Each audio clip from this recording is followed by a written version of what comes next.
What is going on, everybody? Welcome back to another Games Talk Live, episode number 69. He said 16. No, I'm just kidding. Welcome back. We got a great show, or I have a great show for you today because, well, the man, the myth, the legend, actually, he's no legend just yet, but maybe one day, right? On the streaming scene. Yep. I have Xbox Obi here in the house. Welcome. What's up, man? Thanks for having me. Hey. How are you doing? I'm doing well. I know you're doing pretty well too. Behind the scenes, you're over here buying a computer and doing all this stuff. I see what you're doing. Yeah, I'm throwing your business out there because, hey, it's airing out my laundry, bro. It's a big day. It's a big day, right? It's a big day. Yeah, no, I'm one of those like where you're shaky, It's it's big, man. I as you know, I'm frustrated with my current I hear you. I hear you. So you used to make content on YouTube, Obi. A lot of people know you in the community. And you were making a bunch of Xbox news videos and stuff like that, but you kind of fell off of that a bit. And you said to yourself, I kind of like to stream and play games and talk to the folks while I'm playing games. And that's what you're doing now. Tell everybody what you're up to. Where are you at? Currently, I am full-time on the TikTok app. I stream on there just about every day at 7 p.m., which I have got myself a little community that supports me there. It's awesome. I would say the people hate on TikTok, adults do, as like in this community, because they think that this app is just how it started, right? Because it started as something that was really cringe, right? But TikTok themselves want to grow to be something more than just that. And so they want to be big inside the gaming scene and they want to do esports stuff. And so they're pushing really hard. And most people don't know that when you have a TikTok, every time you hit a like button on something, the algorithm changes something you like, right? So for instance, my feed is just full of gaming, Star Wars, Marvel, or DC. I mean, that's all that I see. I don't see any of that stuff that the stereotype TikTok is. I don't see none of that. You go look at my wife's and oh my God, looks like she's on a different app entirely. But I mean, what I see, what she sees is completely different. But streaming on there, I started on Twitch just because, I got bored essentially of doing the Xbox news because the news wasn't exciting to me, wasn't flowing for me enough to I found myself not rushing to get home to make a video anymore. I was more of dreading it because I'm like, how am I going to talk about this for more than 30 seconds without being bored? I can't drag on for 4 or 5 minutes about something so small, and I need to be consistent with growing. And I just did not see it wouldn't be worth my time. And I'm not the type of person that wants to fake it until I make it. Gotcha. I'm one of those people that you can tell that when I'm excited about something, you can tell that I'm excited about it. And then when I'm not excited about it, you can tell because it sounds like I'm reading a graduation speech. Yeah, essentially. Yeah. Trying to bring that upper tone. And I'm not like that. I can't do that. It's understandable. And a lot of people would say that, long form videos just aren't hitting as well as they used to. And a lot of people's attention spans is a lot shorter now. And we're finding a lot of people going to TikTok or even watching shorts on YouTube and getting a lot of their news from these things. And, unfortunately, it seems like long form videos just aren't what the masses really want anymore. And it's sad because there's a lot of us creative types that like to make those long form videos and get creative with it. But again, if people aren't watching, you can spend sometimes upwards of 8-10 hours making a video. I've done that plenty of times. And then the reward of that might be 200 views. And it's like, okay, I put so much soul and effort into something to just, for nobody to really watch. And I get that. And you've probably felt that as well. But yeah, the nature of YouTube, I'm new. Really.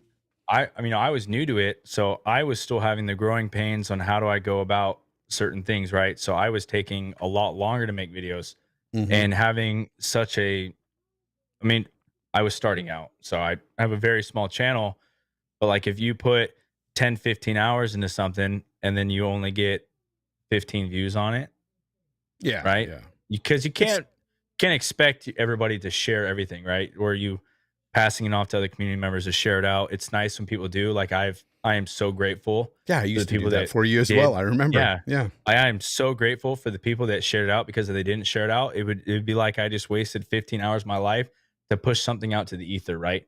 Yeah. Um, Yeah. but what's crazy is that 2 days ago, I got a comment on a video that I made over a year ago. Someone commented on it like it was new. Like Yeah, it that was, I was happens. like, That happens a how did lot. you find that? Like, Yeah. man, you were laying in bed one night, deep down the rabbit hole of fanboyism to find my video. But Yeah. It I just, happens though. yeah, Just like this. So I have two different accounts on TikTok. One I had made a long time ago, just to scroll and see the stupid crap on there. There's a lot of like comedy and stuff on TikTok that is pretty funny. And I yeah, had an account that I just did that on. Then somebody said, we're making gaming accounts, people in the community. So I said, okay, I'll make one. And I posted a couple of videos over there. I'm not active there, but I did notice when I wasn't even on my Fonz gaming account there, I was on my other account. You were on my For You page in the gaming section. You popped up and you were like doing your thing. And I was like, wow, Obi, what's up? And I was pretty yeah, shocked. man. I was just as shocked as Yeah. you were seeing you there, bro. I was like, holy shit, Fonz is Yeah. here. Wow. So, And it's cool when you see people, because people need to get that misperception out of their minds with it, and they need to, if they want to grow, utilize that platform, because it is just wait. I mean, and you've seen some if growth there. somebody, You've showed me some of yeah, your growth, and if I was pretty impressed with what's going on if there with you. if someone like me that does not have a pre-built following, let's say if we took an ex creator who has a big following, I'm not going to just throw any random names out there, but if they started that and they already have that confidence with talking to people, they could grow on that platform really fast and Mhm. find the return on that platform be like much larger and way quicker than they ever did when they did YouTube. Mm. Mm. Yeah, And people just have to kind of do it. They have to put it out there. They just have to yeah, start. and it's not an easy process getting Yeah. on with TikTok, because TikTok tried to do their whole OBS system themselves and like free to everybody. And there was some major backlash about that. That's a whole long drawn thing. I won't get into it. But in order to be able to actually utilize your OBS, you have to get an agent essentially and join an agency. And that was I applied in August and I got in 3 weeks ago. And in the Wow. 3 weeks that I've done the streaming, my numbers have, or like times 100. I don't even know what number, what the saying for that would be, but it's mind blowing to me because it's not something I expected. I came from streaming on Twitch when I would average 3 people watching a stream, right?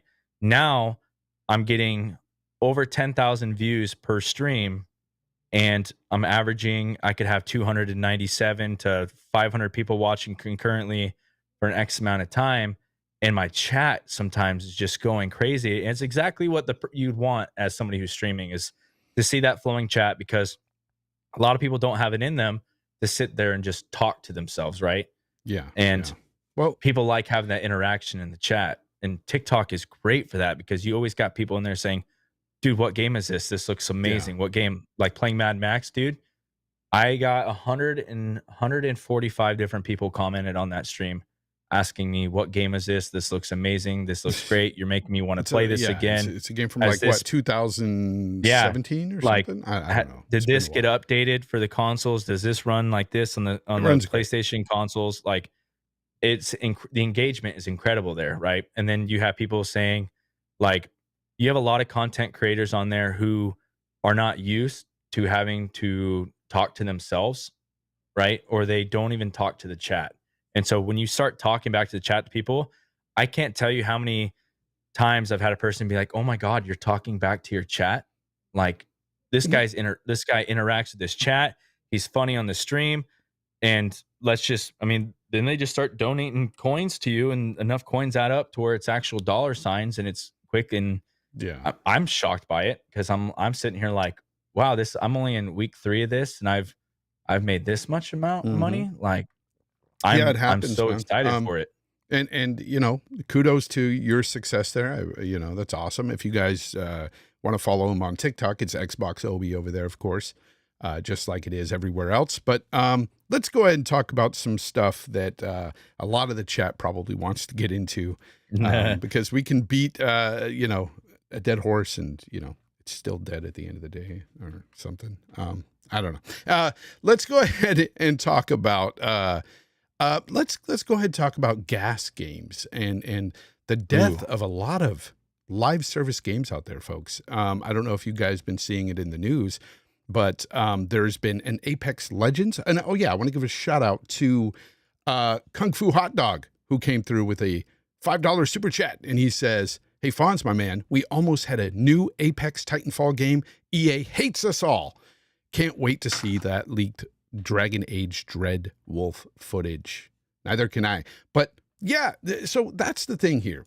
We're looking at this situation like all these live service games just seem to be shutting down. Now the Apex and Titanfall sort of game, you know, was going to be more of a campaign thing, not necessarily a live service. I don't know. Maybe there were some things thrown, you know, involved there in live service. I'm sure there would be a multiplayer component that used that, and it's probably attributing to the fact that this is dead now and not going to happen. And EA's just canceled a bunch of different live service games. So has other companies too, like Ubisoft. We've had games like Hyperspace, a Battle Royale project that was going to be within the Ghost Recon franchise that got canceled. We know Marvel's Avengers got canceled recently. You know, Back for Blood is being abandoned. Crossfire X, just Isn't it so many. Rumbleverse also? Yeah, there's so many that's being canceled. That one was the only one that shocked me, if I'm being really quite honest. Why is that? Because it seemed like when that hit, it hit pretty hard. And I would like to say that if I play something, it means it hit hard, because it takes a lot for me to want to go play something like that, right? Because that's like a Smash Brothers type side scroller fighter thing. And that, I mean, for me to try it out, I mean, that means I had to have been hearing things that are great about it, because I'm not the type of person that goes and plays games like Marvel Avengers. You could tell from the moment you played that game was not going to do well at all. I didn't like it. Right. Chat, did you guys like Marvel's Avengers? I didn't care for that one. I liked the story. I played the story when I was in between homes, when the whole house buying situation was happening, and I just needed something to play. I played it, and I found myself enjoying it, but I didn't go any farther than that. Yeah. Yeah, no, a lot of people said that. They played the story, and that was it. It really wasn't that fun when it came to the actual like online components and stuff. It didn't hit for a lot of people. The thing is about most of these games, or all of them really, most of the recurring revenue, of course, was due to the microtransactions and stuff. And you could usually tell when a game just had really egregious microtransactions and it wouldn't work out. Or, you know, a game was just solely built, pretty much soulless, and it was built around that live service component, you know. And that's when you know a game's going to die. But again, there's certain games out there that you may like and you may have fun with that is a live service game. But most people tend to stick with one or two of these types of games with their friends, and that's it. So they may dabble in something else, but it's not really something they really spend money on. And I think that's why a lot of these games are dying. And unless you can knock off the big top dogs, which are your Fortnites, your Apexes, you're not going to get anywhere in this space, in my opinion. You're not going to last long. And but the thing is that when it comes to Fortnite, the competition's having a hard time keeping up with Fortnite.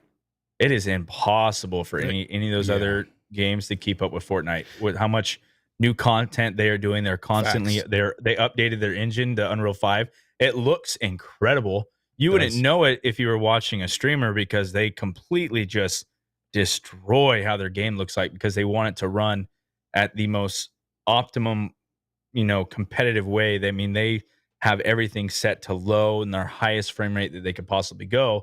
But if you're on Xbox, you're looking at it, you're like, wow, the whole game looks aesthetically different. It's on Unreal Engine 5 now.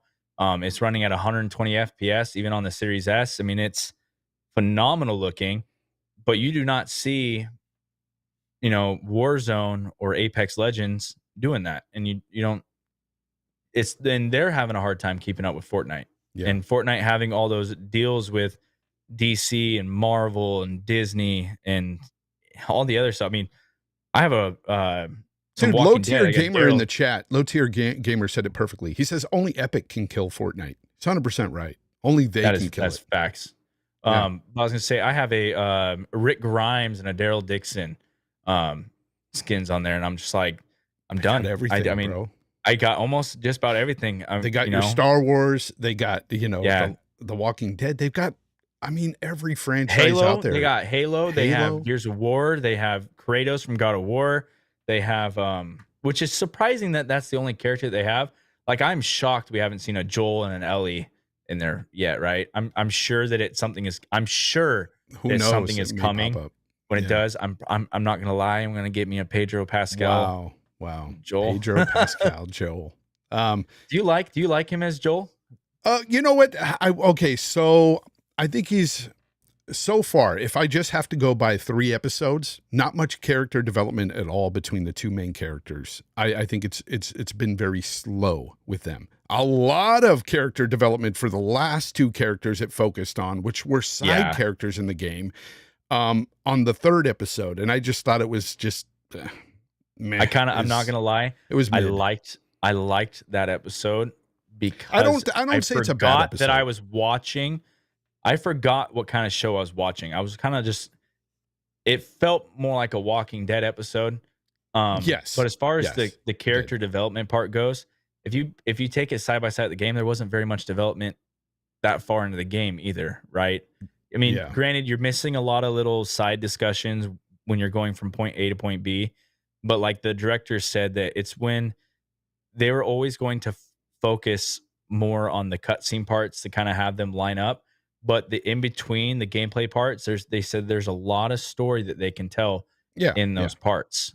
It's fine to expand on side characters and stuff. That I don't really have an issue with that. But what I take issue with for the episode anyway, and this is just for me, is the fact that they didn't really push the story forward for the 2 main characters, and nothing. We really didn't learn anything else for them, And it's very interesting how they're going to go. If it's only going to be 10 episodes.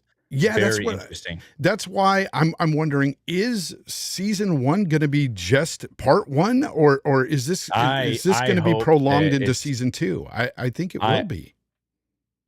From what I understand, season part 2, the game, is going to be 2 seasons. From what I understand, they're going to try to do it in 2 seasons, and I think if you played the game, you kind of know where that cutoff would be. That cliffhanger moment in the movie theater, I think that's probably where that's going to be. And then that's how I would do it, but I don't get paid that type of money to make those choices. But so far as a video game adaptation, I think it is pretty fucking good. Oh, it's really good. Again, I don't have a problem with the episode per se. I just feel like it didn't push the characters forward at all, but you know what? It did what it did very well. And I'll just say that, and I'm hoping. I haven't seen to go back to your question. I haven't seen much from Pablo Pascal to really give my total thought on his Joel. Like the way Troy Baker did his character in the game, it was just amazing, and the acting, and he's in the incredible. Show. Ashley Johnson, incredible as Ellie. Yeah, they're both in the show, which is cool. But I just need to see more from them. And I'm liking what I'm seeing so far. Don't get me wrong. I think it's an incredible show. It's really good. Still doesn't touch the first season of The Walking Dead though. That to me is the best post-apocalyptic series ever. That first season, just amazing. I would even say the first 3 seasons, man, are just. I didn't care. I'd say up to the point where Shane dies. If we're going to go down that rabbit hole, up to the point where Shane dies. That is the most that is so good, but the introduction of Negan and therefore on to me is incredible and cannot be touched. I gave that show an honest shot again, and I loved it, dude. I loved every goddamn minute of it. I didn't like it much after the first season. I thought the first season was incredible, And then it went downhill from there, and it kept going downhill season after season. It was decent, and then it just got really bad, and then it just completely jumped the shark for me. And I just, the first season was incredible, though, for a post-apocalyptic, and zombie, whatever. Episodes. It's amazing. 6 episodes, man. I was riveted by that. I literally just, I waited till it was on like Netflix or something. I just freaking I pirated it, bro. watched I had somebody pirated it, and they were like, "You need to watch this show," and I watched it on a laptop. Boba Fett said something in the chat. He said, "Poor casting on Ellie so far." I agree with him completely. I think the person that would have been perfect for that part would have been the sister from this show. Oh my god! Now I can't. You know what? I've lost the show. Great one, Obi. That was perfect. I can't remember. Man, my son just came up and talked to me, but it's it happens. Kids, people don't have kids. Don't have kids. British they'll come up to you, they'll Netflix, bug you all the time. They want food. I mean, they're constantly like, Daddy, snack. And you're like, geez, I just gave you a snack an hour ago, but they always seem to need to eat. I don't know. Anyways. Umbrella Academy. It's the one of the sisters from the Umbrella Academy. I think her name is it's either 4 or something like that. I don't remember. Yeah. But I did watch that though, but I don't remember. It's the sister that has the power with who ends up being the big badass at the end. But anyway, didn't have powers. Yeah. Anyway, we're getting sidetracked by this stuff. Speaking of Titanfall being canceled though, or a possible new Titanfall game, does this upset you at all? I mean, no. Did you like Titanfall? Not Titanfall 1. I thought that was egregious. Titanfall 2. Titanfall 2 is excellent. That was the first game I ever played on the Xbox One X. When I got it right out of the box, it was the only game that was like ready for 4K. It had that was optimized for it, Xbox One X enhanced. I played that. I was like, wow, I can't believe I slept on this game. Never touched it since. I'm not super excited for another one. I'm biased. I'd rather see Respawn work on more Jedi Fallen Orders because they are killing it with that. They really are. Oh gosh, and that game getting delayed just a month into April. Jedi, what is it? Survivor. Can't wait for that, man. I can't wait. The first one was so good. The only one thing I even talk negatively about Fallen Order was the map. I hated that map. I thought the map was confusing. And just like I'd pull it up and I'd be like, I'd be lost in some of those areas. I can see how they did it. They made it way too 2-dimensional when it should have been, 3-dimensional with you being able to see where you were, because like you were always looking straight down. Yeah. But yet the map was, deep, I should say. And there was some serious levels to the shit, bro. And so they didn't do a good job with that. And I hope that they improve on that. I wasn't struggling with it all that much, but I know a lot of people did. So that's one of the things that I hope that they listen to with it. But as far as a story goes, character development, plot twists, aesthetics, I mean, they 9 out of 10 for me. Yeah. I 100% of that game so quick. What did you guys rate Jedi Fallen Order? And are you excited for Survivor? Let me know in the chat, man. Everybody but Ashtray. Ashtray can't have an opinion on the game. Ashtray can't have an opinion on this because he refuses to play it. I don't know why. Everybody give Ashtray a hard time for not playing Jedi Fallen Order because it's an incredible game. He said he's tried it multiple times, but he says the combat is just horrible. But I just think that he's either not playing it with the batteries in his controller, or he's got carpal tunnel, or he's got arthritis or something. Wow. Wow, carpal tunnel. He says you have osteoporosis. You've got he's got something that's making him not enjoy going on. Mangina. He's got something not allowing him to enjoy that game, because that is a once in a lifetime type of game that blew us all out of the water. Yeah, it was really good. And it was shocking. Well, it wasn't shocking coming from Respawn necessarily, but it was a EA published game. That was pretty shocking that they made this game without a bunch of egregious microtransactions. And oh my God. When's the last time they made a serious single player game? Yeah. That was it. Coming from Battlefront and Battlefront 2, like, whoa. Now, shocker. I want to talk about Sony. They had a great third quarter financial report. Xbox, not so much with their last financial report. I don't want to get into specifics because at the end of the day, I really don't care what these corporations make. For me, it's all about just as long as they make enough to where they can continue to supply me with the games to fulfill my need in this hobby, I'm okay with that. I really don't need to know specific numbers or anything, so I'm not going to regurgitate those for you. But they're doing really well. We'll say that. The one number I will mention, though, is the fact that God of War Ragnarok, in less than 3 months, had sold 11 million copies. Sold 11 freaking million copies in less than 3 months. And a lot of people will say out there, well, it was bundled with the Sony PlayStation 5 and stuff. True, a lot of them were bundled, but it doesn't matter. A sale's a sale. And I'm sure that it wasn't that many that was, pushed on these consoles. Even if it was half, that's still a ton of game sales, people, outside of the bundles. And let me just put it to you this way. For the naysayers out there who may say, well, it's not big enough, because if you look at the overall attachment rate, when you look at PlayStation 4s and PlayStation 5s in the wild, it's 150 plus million consoles. It's only about a 7% attachment rate. I'm here to tell you that doesn't matter to the investors, nor does it matter to the company, when all that matters at the end of the day is revenue. And the revenue for that 11 million copies is a healthy $700 something million, $770 million to be exact. I have a question. It's a lot. What was the price difference if it was bundled with the console? If it was bundled with the console, you're talking about a $60 for the game. It's $10 difference, which isn't that big. Again, let's say 750 million. I'll even be conservative. That's still a lot of money, regardless. It's still a lot of money. It's an impressive amount of money. You're talking about just a quarter of a billion shy to $1 billion. Like it's do we know what the budget was? Almost $1 billion that they made. Do we know what the budget was for that? No, but I'm sure the budget wasn't astronomical, especially when they used a lot of assets from God of War 2018. You have to look at it that way I'm too. thinking like 200. Even if it was 200 million, even I mean, like 200 that large. How much that you made from that? It's still impressive.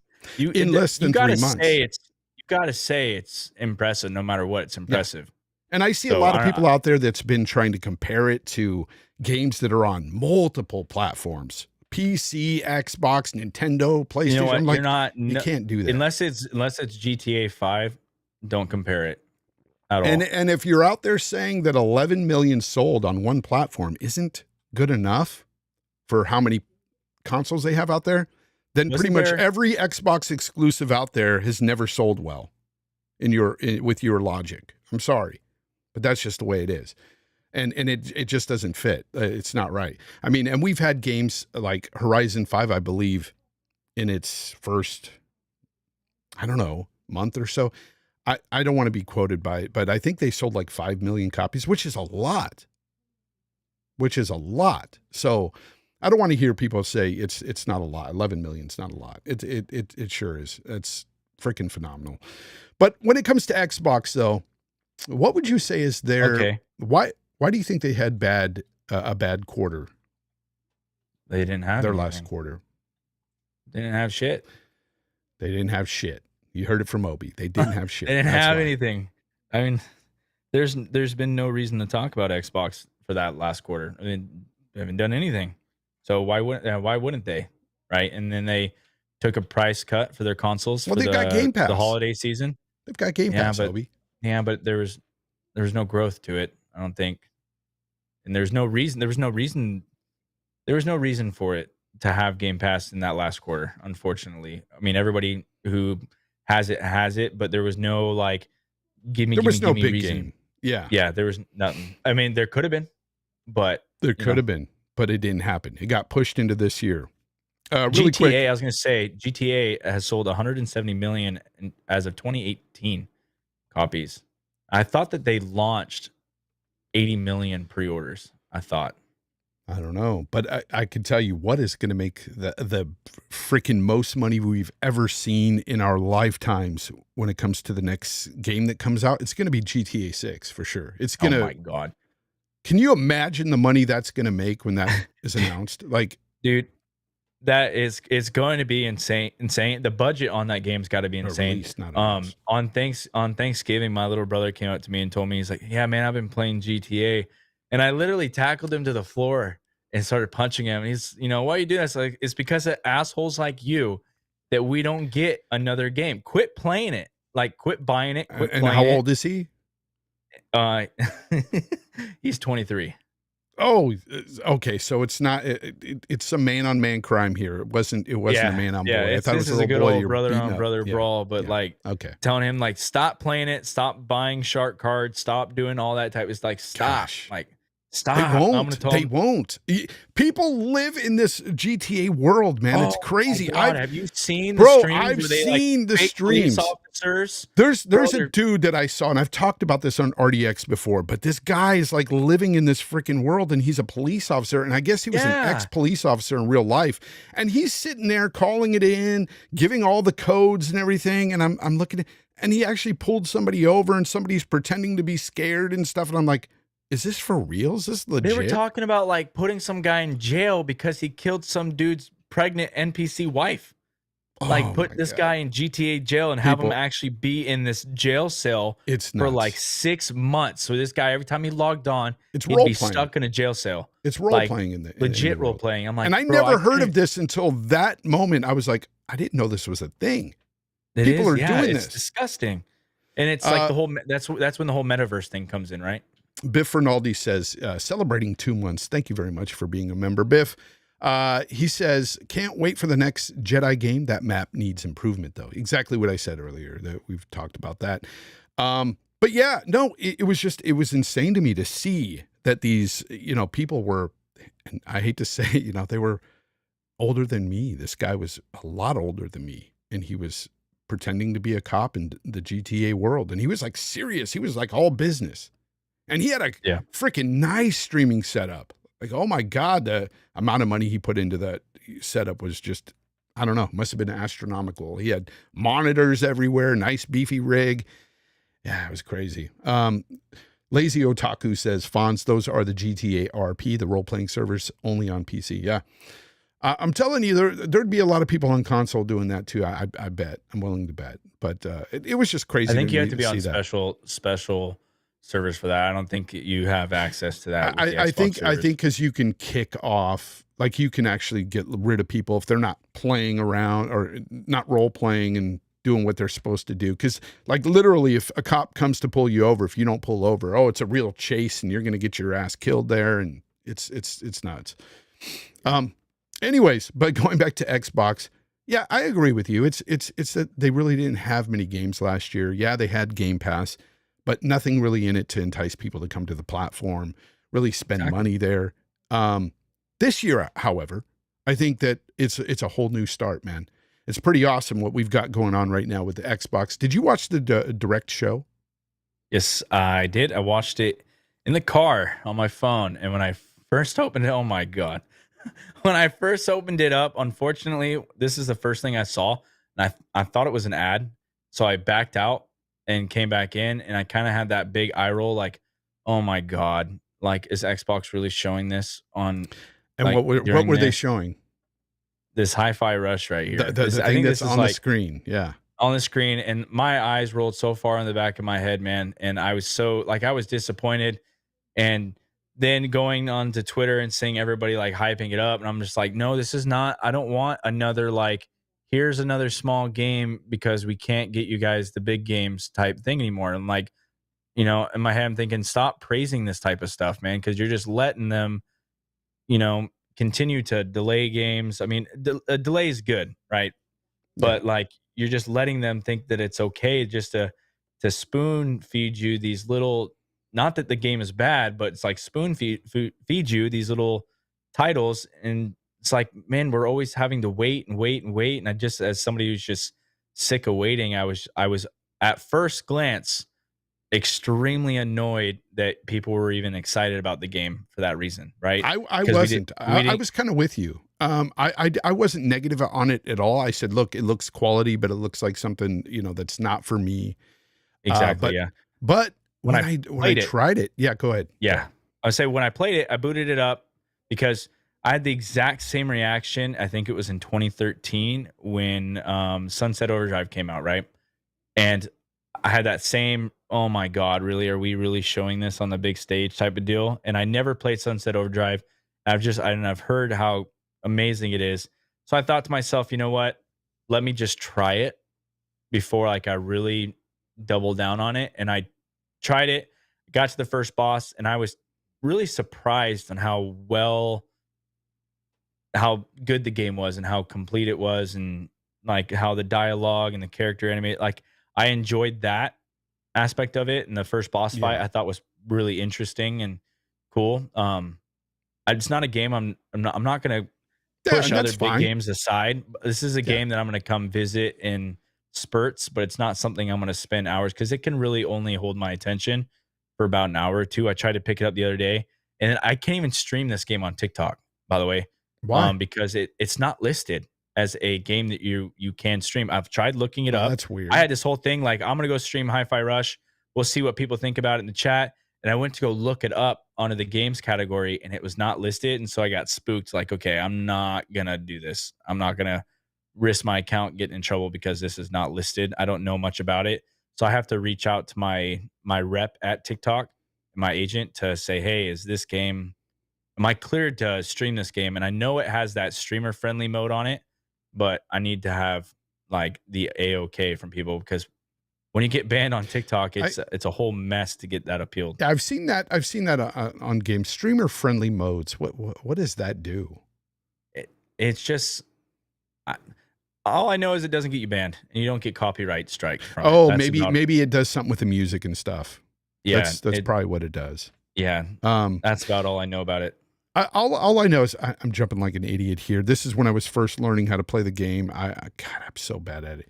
But anyways, I tried this game, and let me tell you, I was one of the ones who first said on this show, and Delilah HD called me out for it on my show because they said, Hi-Fi Rush is coming. It's a rhythm-based brawler, not for me. And she was like, oh, okay, I see you. And I was like, all right, it's just not for me, Delilah. You know, I know when I see a game and it's not for me. And well, I tried it and I felt so stupid, had egg on my face, apologized to Delilah as well and said, you know what, you're right. I should have just waited till I tried it, because I'm actually playing this and enjoying it. I'm on Act 5, I believe now. And yeah, it's a great quality little title here. And it's not, I say little, it's not really a little game at all. Like a lot of people think this is like a 3-hour game. It is definitely not a 3-hour game. I've already put much more than that into it, and I'm on Act 4. But turns out, yeah, Purple Tree Frog, exactly. Turns out I didn't know. I didn't know I was going to like this. Sometimes, you know, I put my foot in my mouth and I admit it. But see, I'm one of those people that can admit it, and I won't go on and pretend like I don't like something and then just play it in the background, because there's people out there that'll have a different account. They'll play the game and they'll pretend, I don't like that game. I would never play that game. Mhm. Bullshit, you know. I'm going to tell you straight up. If I made a mistake, I made a mistake. And I did make a mistake by saying I wouldn't like this game. I do. I think it's fun. And for anybody to call me out and get mad at me, people got mad at me on Twitter for saying that I like the game.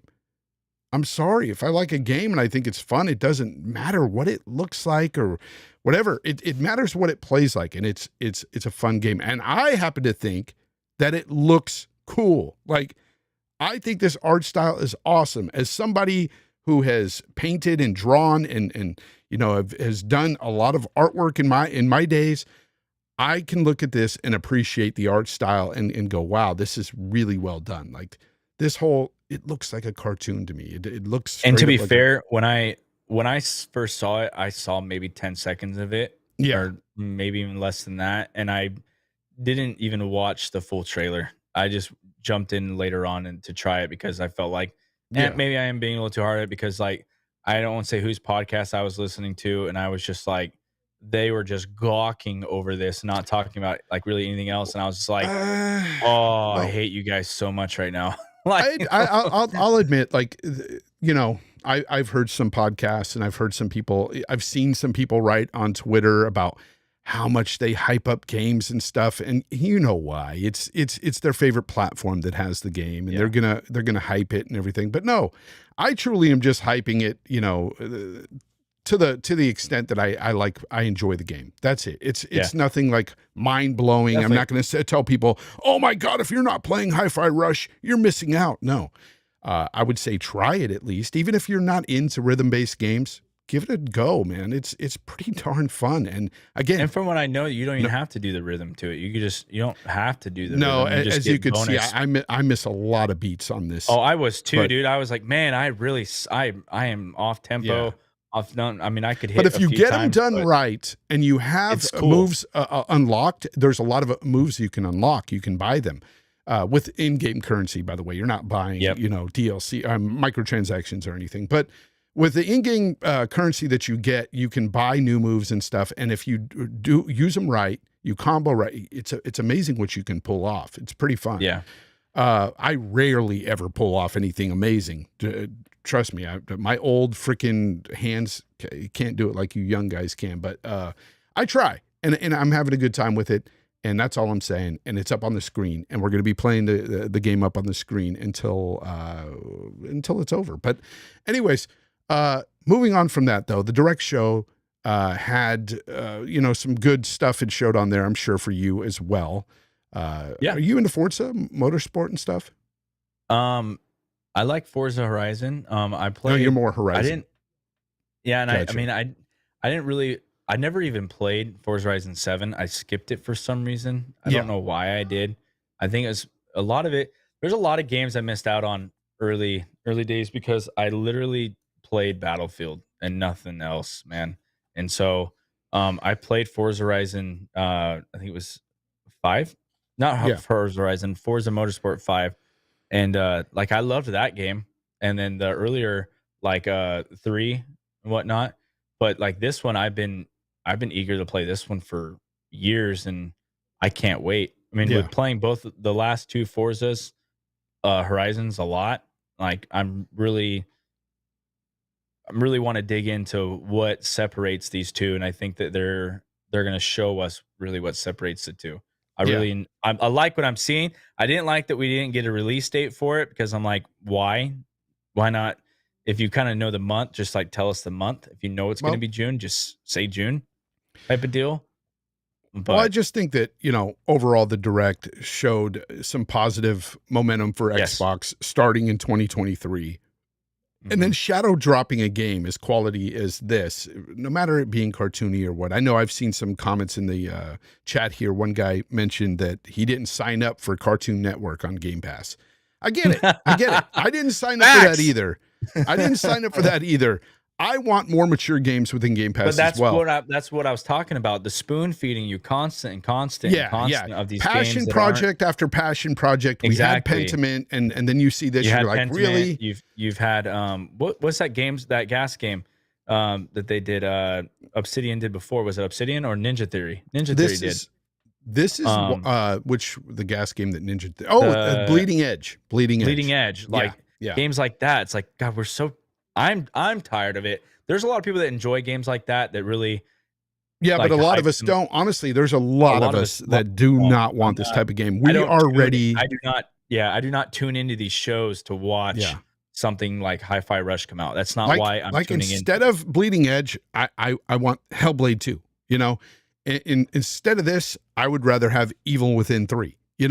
Things like that. But you gotta. These are welcome additions. These are welcome additions. But as I've stated many times before, they're additions. Like this kind of stuff is great to add on to. It's great for Game Pass. But I need those bigger games, and we're going to be getting those this year. That is the sweet thing about what I'm seeing with Xbox. And here's some news that I found pretty interesting. So recently, the Coalition has canceled their smaller passion project. That could be a good sign for us that have been wanting bigger games. And they've moved on to starting up on Gear 6 and just focusing on Gear 6. What do you say to that, Obi? I like it. As someone who's tired of the passion projects, I love a Gear 6, man. And hearing that they're just going to go full force on that, it's exciting to me because, a passion, I don't know. I don't want any more passion projects. I'm a little bit, burnt out on all that. Yeah. I haven't touched half of them. I tried Pentiment, and I don't. It's the stupidest statement ever, but I don't play video games to read type of deal. Like I play it to do mind numbing stuff, and I've gotten that way over the years too. And I used to play a lot of JRPGs back in the day where I just read and read and read. Now it's like I'm to the point where I'm like, just read it to me. Like, like you're telling me that somebody at the studio couldn't just like read the shit for me in Pentiment, like, you know. Yeah. But whatever. I've heard it's good. I'm not knocking on it. It's just not something I want to go out of my way to try, because, you know, if I want to do that, I'd probably read more books. Crypt in the chat says Coalition needs a passion project. That's how devs recruit. Gears needs rebooted bad. Gears needs rebooted bad, he says. I don't think it needs to be rebooted. I liked where the story was going. I liked 4 and 5. Didn't you like the last one? Yeah, I loved them. It was great. But Gears already had our Coalition had their passion project, man. They made that Unreal Engine 5 demo. Yeah, the Matrix demo. Which is like a full blown, like, people have modded it now to where they've made it a Superman game. Now, would you say? Well, yeah, I saw that. It looked pretty incredible. But would you say that maybe the Coalition, maybe management, maybe at Coalition decided, hey, the perception at Xbox is that, you know, we've got a lot of smaller games and we're not really pushing out a lot of big games. Do you think that had anything to do with them pushing for, say, push the passion project aside and get really busy on Gear 6? I would like to think that was the answer, Fonz. Honestly, I would really have liked to think that was. That means that they had good management there, and they're Xbox's darling studio right now, I feel like, and they're Epic's darling studio. Like, Epic and the Coalition are like, I like to think that Epic and the Coalition are tighter than Xbox is with the Coalition, just because they work with each other so much on all their projects. You know, people at Epic are helping them with Gears, and they're helping them create. They helped them create Unreal Engine 5, and they've been like the test dummy or test studio for all that, and helping them make all their demos and everything. So, I'm very excited that somebody said something, or as far as we know, in a phone call, you know, Phil could have said that. Doesn't seem like he would, because he loves giving all games spotlight. That's something a lot of people like about Phil, is that he's the type of person, he's a gamer. He loves everything, right? And he's not just all about the big titles. Yeah. So I don't think that message came from Xbox, because it kind of goes against the grain of what they're trying to do, being an all-inclusive gaming where there's something for everybody. So it could have been a subtle inside management thinking, you know, going on to Twitter and saying that, yeah, maybe they do have too much stuff. You could be onto something. I mean, even if you're the biggest Xbox fan, the perception of Xbox right now is that they've got no games, or at least big games. Okay. We know they all have, you know, all these consoles have games to play, but when it comes to first party, big AAA, you know, budgeted games, we're not really seeing that from Microsoft as of late. They are coming though. And this year is a big year for that. And I want to say that the passion project thing, just the stigma that a passion project name holds, like people relate a passion project to being bad or tiny or not very good. This is a case right here with Hi-Fi Rush that it doesn't necessarily mean tiny. I mean, Hi-Fi Rush is a full-fledged, really big game. Like it's not tiny at all. And again, it's a passion project, you know, so they're not all tiny and not all bad either. So, no. I got a super chat here from Danny Passion Official. Thank you very much for the $2. He says, I'm excited that they're working on Gear 6. Yeah, I am too. I think it's a good move. Not that I wouldn't be looking forward to what the Coalition does with something else, because I found that would have been interesting to see it, you know. But if I had to choose between that and a Gear 6, I'm picking Gear 6, especially coming off of a Gears 5 that I really enjoyed. So that's just the way I'm looking at it. But aside from that, we will be getting Gear 6. You know, I think in a couple of years we'll get that title. But I'm seeing much more, coming for this year. And of course, we've got some good AAAs coming into Game Pass that they've acquired for exclusivity, like Stalker 2. And you've got Atomic Heart going into Game Pass day one soon, in this month, end of this month. We're getting Atomic Heart. Are you excited for Atomic Heart? Yeah. I purposely, one of those games that I purposely don't look much into. Really? I just want to be. I saw one glance of it. I was like, okay, that I want to try that, and so I haven't looked much into it ever since. I'm kind of weird like that with some games, man. Not to get overhyped, and there's some games that out of fault I really am. I do get overhyped, and that's part of the reason why a lot of us get. I feel like a lot of people get upset about it, and there's some games that I sit there and I'm like, I'm not gonna look into it more. Same with Stalker 2. I have no like demand or want for that game right now with the current situation that's going on over there. I just want everybody who's involved with that project to be safe, honestly. And if they put something out mind-blowing, right, and I'm going to support it. It's going to be probably the first game that's been on Game Pass since its inception that I bought. Because if it's on Game Pass, I don't buy it. I don't care if, Really? Why would I? I mean, I'm not a type of person that goes and replays games. So like when I'm done with it, I'm done with it. Sir, are you not buying Hogwarts Legacy? That's not on Game Pass. Yeah, it's not on Game Pass. I thought you said you don't buy a game if it's not on Game Pass. No, I don't buy a game if it's on Game Pass. Gotcha. Yeah, I thought I heard. There's no point. It's like why would I want to waste the money? I know a lot of people that double dip on Game Pass. I'm not that way at all. I'm with you. If it's on Game Pass, I subscribe to Game Pass for a reason, and that's because I can play these games for $15 a month. Yep. That's why.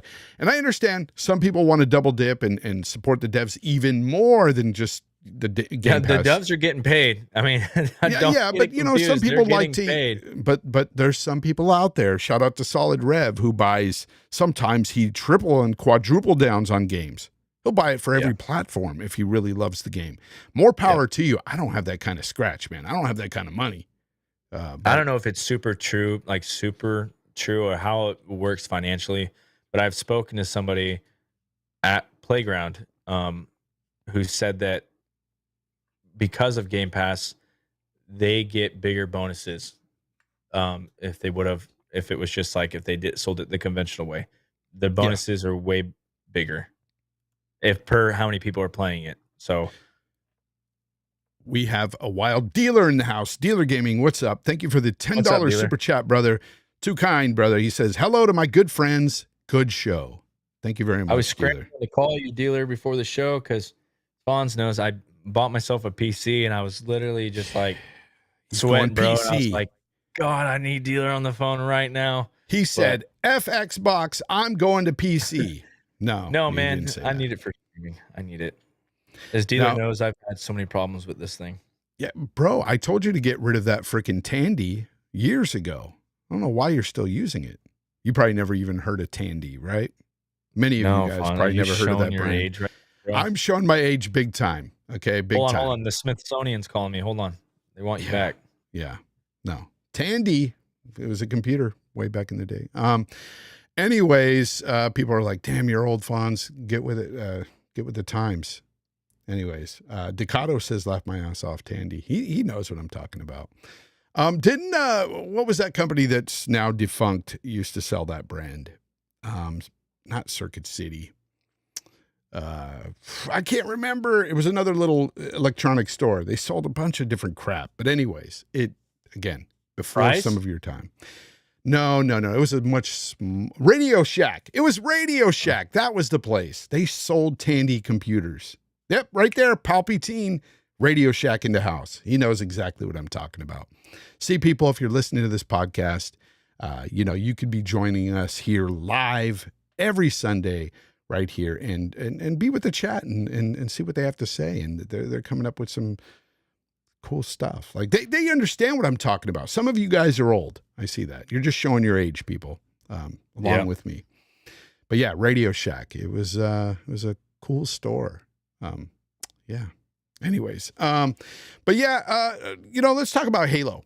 Halo real quick, 343. A few episodes ago, I don't know if you remember, guys, But I talked about how the franchise was really hurt. And at this time, if it continues doing the same thing that it's been doing, it's not going to succeed. It's not going to last forever. And well, it seems like there's a lot of changes going on with Halo and at 343. They've lost 95 developers. And this, according to Jason Schreier from Bloomberg, he says big things are changing over at Halo. And one of the biggest changes, of course, is moving from the slipspace engine, which is largely based on code from the 90s and early 2000s. And they'll be moving to Unreal Engine 5 for some of Halo Infinite's development. For some, it says. Where they think that it's going to be for sure for Certain Affinity's project codenamed Tatanka. This, of course, being the rumored battle royale that's coming for Halo. Do you think that's going to help Halo at all, Obi? Battle Going royale? to Unreal 5 Yeah. or Battle Royale? Both. Unreal Engine 5 and Battle Royale, if it's good, because once you screw that up, it's hard to for people to come back, right? It needs to be done right. Do I think that 343 and Certain Affinity are capable of keeping up with content to do it? Absolutely not. So in other words, I kind of think it's a kind of a waste of time for them to do it, because what do you think's wrong there with 343? Well, they have a lot of they have a lot of people there that love Halo, right? I mean, that's obvious. There's a lot of people there that love Halo. They just didn't have good management for years prior. And hopefully this new guy helps them out a lot. Moving to Unreal Engine 5 should have been done a long time ago after Halo 5. That being a part of not being on Unreal Engine 5 is kind of what killed it. Yeah. Because you could have. Am I frozen? Yeah. Well, no, you're back now. You're kind of going in and out. There you are. You're good. I think that if the game would have been on Unreal Engine 5, we could have had 2 Halos in that 8-year time frame, because they could have had so many people help them develop that game without having to really outsource contractors. You could have had people from the coalition come over there and help you. You could have had people from Epic coming over and helping you.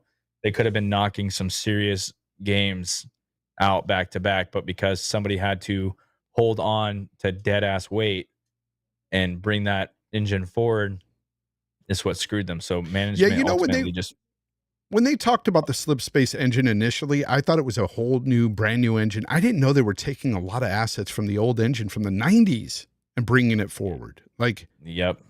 I thought that this was something completely new, and then we find out it wasn't, and I'm like, okay. Think about how much money was absolutely wasted in doing that. Yeah, especially now. Regardless, you could say the game runs fantastic, the open world, all that. Yeah, that part was great, but they couldn't even get co-op until a year and a half, almost 2 years after the launch of the game. You couldn't do basic, simple, fundamental things with that engine on that big of a scale.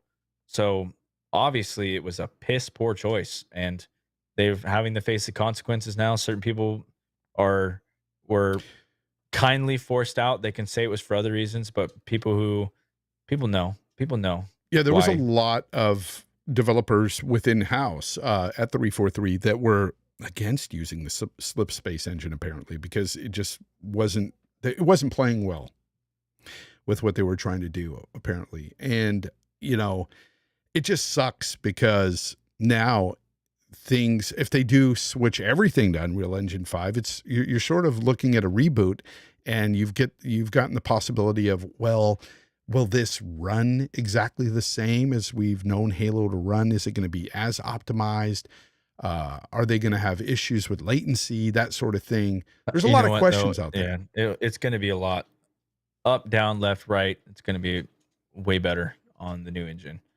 And that's what we're hoping for. This isn't Unreal Engine 4, right? I mean, you can only look. I mean, Fortnite's the only real big game running on Unreal Engine 5 right now, and it's doing fucking phenomenal. Now, we've known 343 to create some great multiplayer experiences within Halo.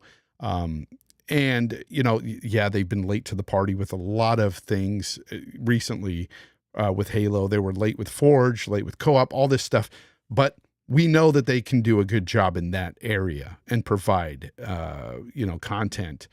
But do you think that they're stretched too thin, that maybe they should let the campaign go to another team or something? Because that's what I've suggested, and some people hated me for saying that. Oh, absolutely. They should let it go to different people, man. Yeah. Or they should have 343 just work on the campaign and outsource the multiplayer, right? Did you know that they haven't even touched any kind of story content at all since Infinite? Yeah, that's disappointing. Which doesn't really make sense. People, think about that for a moment. With all the backlash that they've gotten with the multiplayer, them not delivering so many different features and functions within multiplayer, you're thinking, oh, it's because they're juggling having to make story content and everything. They haven't even done that. None of it. Yeah. So when in a day and age where I see people making some creative levels and everything within a day on Forge, you're telling me that 343 can't do more than that? Dude, it's insane. On Forge, seeing some of those builds that people do is mind-blowing. That 343, it's like they're, I don't know, like you hate to be harsh about it, but it's like, what are you guys doing? What are you doing? How are you guys, if Forge is allowing these players like a 1-person or 2-man team with Xbox controllers or mouse and keyboard who really can't get into the nit and gritty of the code like you can, how are they going and building these extravagant maps? Like a dude made a cyberpunk looking map that is way better looking than anything that 343 is even put out in the game. And then I saw somebody made Elden Ring the other day, and it looked incredible. And I'm like how some guy can do this at home. How is that possible? And you sit there and you golf clap about it, but then you know, all of us are thinking, why hasn't this been done? Why can't you guys do this? Or if it looks that great, implement it in the multiplayer. Implement it, please. Because the fact that there's like little things they could do, they could change the maps from day and night. Well, you know, it's unfortunate, Wade Johnson. I understand. He says you guys are beating a dead horse. Talk about Atomic Heart. Well, there's nothing really to talk about the Atomic Heart. It's not out yet. When it does come out, we will talk about it. The point is, this is in the news. Lots of changes going to 343 in Halo. It's something that you kind of have to talk about. Because it could be positive, or some of it is. I mean, they're moving away from the slip space engine, which has caused issue. We've heard about that with some developers there. And, hopefully the changes they're making are for the best with Halo. That's what we're trying to say. And we are coming down on them for not bringing out new maps and everything for the multiplayer when people are creating this stuff within a day on Forge. That's kind of shameful. It's Dennis ridiculous. And says that Forge maps are nowhere near playable, balanced, play tested. But they could be. You just gave 343 the bones of something really good, and they could tweak it out. But the fact is that they're not doing anything, dude. They're not doing anything. And so this is why I think that them doing a battle royale, they're not capable. It sucks to say it, but they're not capable of keeping up with the content needed, because the consumers, and we're not talking about Halo fans here. We are talking about the Call of Duty fans and the Fortnite fans and the Apex Legend fans, that they want over for that battle royale. They are incapable of feeding that group of gamers, because they will leave and they will never come back after that first 2 weeks of it launching. If you don't have content, bam, bam, bam, bam, they're gone. And then it becomes, that was a big waste of time and money. Yeah, and that's all we're saying. I hope that these changes are all for the better for 343 and Halo.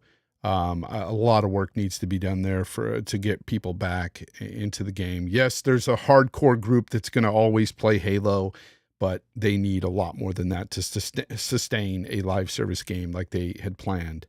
The whole 10-year plan thing is completely out the window at this point. We'll see what they do in the future. But aside from all that, what game are you looking most forward to playing this? Your next big game anyway, Obi. What's the next big game you're looking forward to? Hogwarts Legacy, man. Hogwarts Legacy. Hell yeah. I never heard of this game. Tell the people about this game. What is it? You know exactly what this game. It's an open world Hogwarts game. Basically, every every person that's loved Harry Potter, is their wet dream of a game, right? There's you pick your own, you know, you get to be whatever house you want to be in, and the common rooms all look phenomenal. The castle is 100% explorable with new areas that never been seen before, or past, you know, favorite areas that you can go into that you've seen like just glimpses of in the movies. Um, you could go to Hogsmeade, the Forbidden Forest, I mean everything, and go to other places around in this universe. And it just seems like it's a game that's been a long time coming for people that are really, really into Harry Potter. And having it be your story and have it, you know, different characters. It's all like, I like to think of it, it's the same setting, just different characters and a different story. And so it looks like, you know, you can make something truly beautiful there. Um, and have different playthroughs. I think they said it's about 70-hour game if you're doing everything, and 40 hours for mainline story. But you know, if you're not when it comes to reviews for this game, though, I will say this though, there's gonna be two type of reviewers out there, right? There's gonna be a Fonzrelli gaming type reviewer, and then there's gonna be like a Well, type of gamer like me, right? There's gonna be a gamer who's like, I'm not really into Harry Potter, so I'm gonna judge this for a game, right? And then that's how you're gonna rate it. And then there'll be someone like me, it's like, I absolutely love Harry Potter, so that's how I'm gonna judge this game, right? And so I think that the review scores for it, I think that it's gonna be like in the mid 70s, right? Is because a lot of people aren't that are gonna review it probably are not Harry Potter fans, if I'm gonna be honest. So that's how it's gonna review. yeah, I'm definitely not a Harry Potter fan. Not I I've watched well, I've tried to watch a couple of the movies and I found them really boring. For me anyways. I didn't grow up reading the books or anything. I've never read them. So the movies to me is all I had, and I tried to watch them with my kids, and I didn't care for 'em. My kids love them. They love the movies. My daughter saw the Hogwarts Legacy trailer, and she was like, "Oh, I would love to play that." And I was just like, "Yeah, I don't know." But here's the I funny thing, though. I screamed when I saw it. I've watched more gameplay since, and some of it actually looks kind of fun to me. And I'm thinking to myself, well, I love the open world genre. Maybe this might entice me. The only thing that is a drawback for me is some of the combat. Doesn't look all that fun to me because I'm not a Harry Potter fan. I'm not like this wizard fan using a, you know, wand, and I don't know. But there's aspects that I do find that are fun about the game. And depending on the review scores, I may pick it up myself. And again, I'm not a Harry Potter fan. So, In a perfect world, you end up liking the game, and then you end up having a more of an appreciation for the movies. In a perfect world. I don't think that's going to happen because Oh no, it probably won't happen, bro. yeah, that's not going to happen. Like but for me, but I was like, I got caught in the impressionable age, right? And you know, I was technically, for me growing up, as the movies that were coming out movie wise, because the books were out long before the movies. But is if you take the movie universe, I was the same age as the character in the movies growing up. And so for me, the movies got darker as I got older and more mature, to the point, you know, when I'm 18, he's 18 and he's doing, you know, just the tone is completely different than what it was when I was younger in the movie theater seeing it. So like that world was targeted towards the 1993 to 1996 age group. Yeah. For those movies. Yeah. Well, I put a poll up asking if you guys in the chat would be buying Harry Potter. And so far, I can't read the poll. What? It's not good. 69 of them say no. 69% say no. But with Holy 34 crap. votes, 68% saying no. So I don't know what else they're gonna be playing. There ain't nothing else to play. They're gonna be playing Hi-Fi Rush. Now what you guys can tell me is the reason why you're not buying it is because all the controversy surrounding J.K. Rowling and stuff, which, let's not even get into that, man. You know, that's so stupid. That should be separated from the game and the developers that have put their blood, sweat, and tears into this game that have nothing to do with somebody else's mindset or ideologies. I don't care. At the end of the day, this is a whole different group of people that, you know, are just working on a game for our enjoyment. There's a difference. Like people are saying, like, if you support, people are using the the Kanye West and J.K. Rowling thing, right? Those are two very different things where J.K. Rowling made something that kind of took off and it's made its own. It's like it's its own entity now, right? Yeah. And there's millions and millions and millions of people who have jobs now because of this universe, right? And there's thousands of stories that have been told and lives that have been changed by this versus Kanye West, where he's been a complete idiot and like a straight asshole, where you'd be listening to his content directly. Like you can cancel him out and not, that's easy to say, I'll never listen to that piece of shit again. Right. But with Harry Potter, it's different because a whole studio made this and you're playing it because you love Harry Potter. You're not playing it to support J.K. Rowling at all. Like honestly, I could give a shit what she said because of that. I mean, I just care. I care about the There's game. There's a lot of artists out there in every facet of, you know, different genres and mediums. But at the end of the day, like you have to separate sometimes the artist from the actual art. Especially if the art isn't depicted in the ways of their ideologies and their crazy thoughts and stuff like that. Like that's what you have to do, because there's so many artists out there you would have to just cancel. And you know, the movie and actors too. it's You know, I guarantee you that 70% of all the actors that I watch in movies or TVs, I guarantee you that I would probably not get along with them in person, but I love their work. I love their work, right? What they and how they represent certain characters. I love that. I might not like them as a person. We might not get along. Oh, who cares? Yeah. So there's a lot of crazy in this world, people. There's a lot of my crazy. grandpa tells me this story a lot, like Mel Gibson, right? Or if you take Mel Gibson, or who was the guy? Mel Gibson's pretty, from Ocean's, pretty out there, but damn, he's Ocean a good series. actor. I like some of his movies. Yeah. What's one of the guys from the Ocean's movies? Not Brad Pitt, but the other guy. You can even take Brad Pitt. My grandpa hates Brad Pitt in real life, right? But he loves his movies. So he's one of those people that taught me that. I got a couple of super chats I want to read here real quick before we get out of here. D Blaha, I don't know if that's how you say it. D Blaha. If Xbox did not have Halo, I would switch to PlayStation. It's just so sad what they've done to Halo. Wow. There's a big Halo fan that's not very happy with 343 people. Ah, man, it's crazy. Kind of a weird thing to say though, man, because like just have both. Well, just have both consoles. Yeah, I'm a big proponent of owning both consoles, folks. Like, or all the consoles, really. I even own a Nintendo Switch, and I don't care for it, but I own one. It's what I do. I buy the consoles regardless. Randy G, thanks for the super chat. He says, I will buy it, just not day one. I don't trust that it will be good. The combat looks a little off to me. Yeah, for me too. I got to see the reviews. That's what I got. And I got to specifically see the reviews that talk about combat. And I want somebody that, you know, I can trust. There's some reviewers out there that I trust more than others. I will get it when it's on sale. What's up? I said, yeah, don't take my review into account for it all. Please, God, no, don't. I want to be like, Harry Potter. Yeah. Oh my God, I made Harry Potter. Yeah, get all excited. Look at me. I'm here and I'm there, and I'm like, I want to be roaming around the grounds before I even do any of the story. Psychonaut says technically it's Hogwarts 200 years before Harry Potter. Exactly. And yeah, exactly. I didn't even know that. There's a lot of.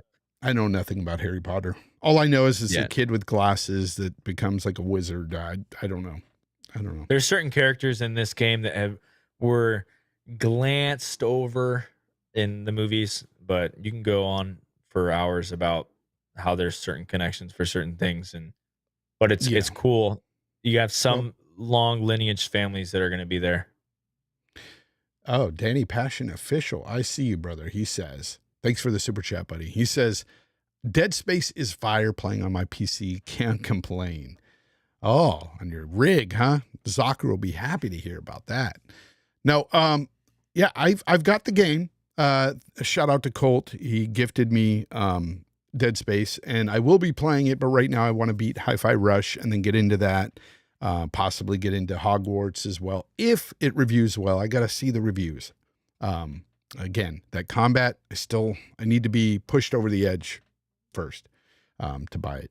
But anyways, Evan Huff says, I won't be buying the new Harry Potter game, not due to politics, just not a Harry Potter fan. Yeah, I'm not either, but who knows? It could be a fun game. As far as like the open world and everything, that stuff looks incredible. Flying around that open world, it looks amazing. Yeah, dude. And the interactivity, but yeah, the different creatures that fly. Like, yeah, man, yeah. There's some Sign cool me stuff. up, bro. I'm doing the whole New Zealand trick. 3 a.m. Oh my gosh. So that's tonight?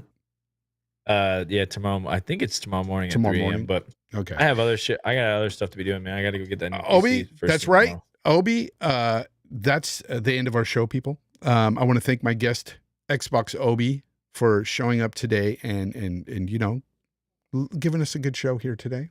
Thank you very much, man. Let everybody know where they can find you. You can find me on Twitter and on TikTok. And if you want to, you can find me on YouTube, all at Xbox Obi.